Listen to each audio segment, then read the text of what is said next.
আজকে আমাদের দেশের ভয়ানক পরিস্থিতির মূল কারণ হচ্ছে কোটা বিরোধী আন্দোলন।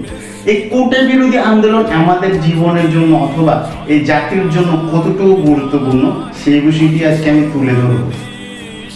তো ভিউয়ার্স, 57% কোটা, আপনি কি আদৌ বুঝতে পারছেন কতটুকু ভয়ানক আমাদের জন্য, এই জাতির জন্য, প্রত্যেকটা মেধাবী স্টুডেন্টদের জন্য?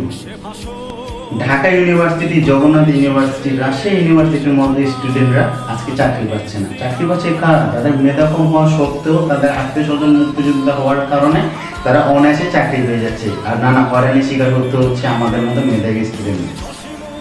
উদাহরণস্বরূপ বলা যাচ্ছে যে একজন রিক্সা চালক তার পরিবারের জন্য অনেক পরিশ্রম করে থাকে।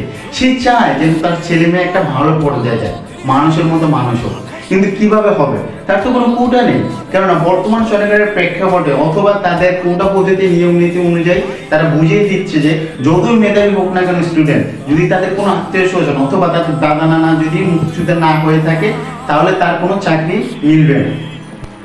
আর এই জন্যই ঢাবি রাবি অথবা জগন্নাথ ইউনিভার্সিটিতে পড়া মেধাবী স্টুডেন্টরা আজকে রাজপথে নেমে তাদের জীবন বিলিয়ে দিয়ে এই কোটা পদ্ধতি নিয়ম নীতি তারা এই দেশ থেকে মুছে দিতে যাচ্ছে।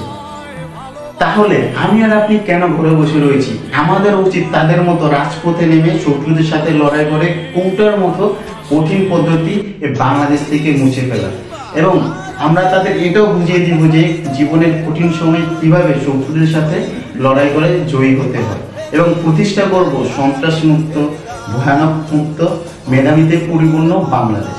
বাংলায় আমি তোমায় ভালোবাসি, জন্ম দিয়েছ তুমি মাগো, তাই তোমায় ভালোবাসি।